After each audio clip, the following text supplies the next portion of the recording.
aastaaega talv. Käes on talv, aastaringi 4.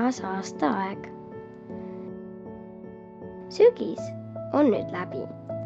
Enam pole õues näha värvilisi lehti. Vihmahood on jäänud harvemaks ja õue minnes on põskedel tunda uut moodi kargust. Tundub, et talv on vist kätte jõudnud.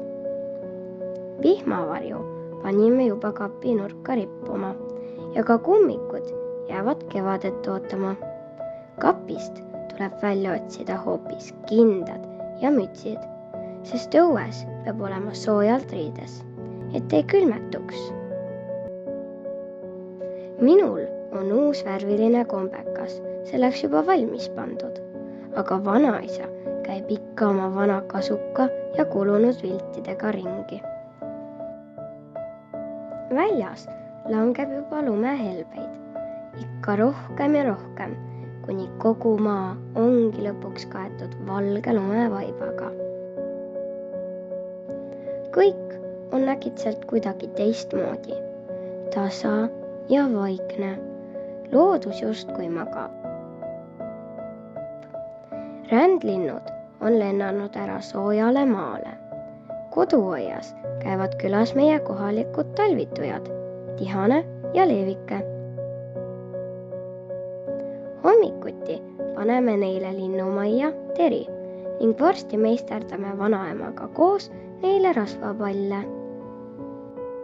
Karud, mägrad ja siilid on juba jäänud talveunne. Neid kohtab uuesti alles kevadel. Metsaasukad on karvu vahetanud ning ei pruugi lumisest metsast hästi välja paista. See on neil nüüd heledam kui suvel. Kui hoolega vaatad, võid märgata jänest või metskitse. Hea on neile sinna ka süüa viia, sest talvel on lumesest toitu raskem leida. Aga ennem tasub kindlasti uurida, mida neile viia võib. Karud ju kommi ei söö. Eestlastel on ikka kombeks olnud pühade ajal ka loomadele lauta ja metsa toitu viia. Meiegi plaanime peagi minna, sest oodatud pühade aeg on kohe käes. Isa puiduskelk on meil ikka alles. Ootan juba, et sellega sõitma minna. Peab ju välja selgitama, kes jälle pikema liu saab. Ema pani uisutki ukse taha valmis. Tundub, et järvejää juba kannatab. Nüüd saab ka uisutama minna. Vanaisale meeldib aga suusatamas käia. See on tema lemmik talispordiala. Aga mu väike vend ootab hoopiski sulailma, sest siis hakkab lumi kokku ja saab lumememme teha. Ta pani porgandi juba valmis, et lumememmele mõeldud nina kogemata supi sisse ei läheks. Tuppa tulles on lastel põsed punased, jääkirmed juustes ja silmad säramas. Ema paneb lumemärjad riided nööri peale kuivama ja siis joome kõik koos sooja teed. Vanaisa räägib ahjutule ääres meile loo. Sellest, kuidas tema väiksena hoopiski saaniga sõitis.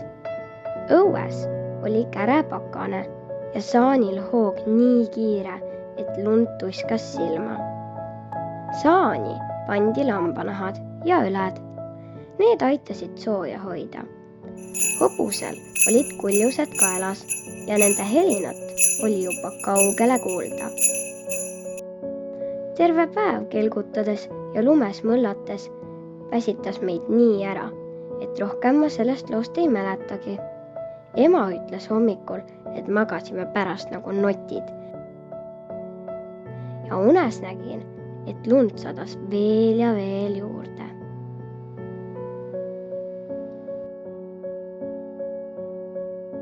Tere, talv!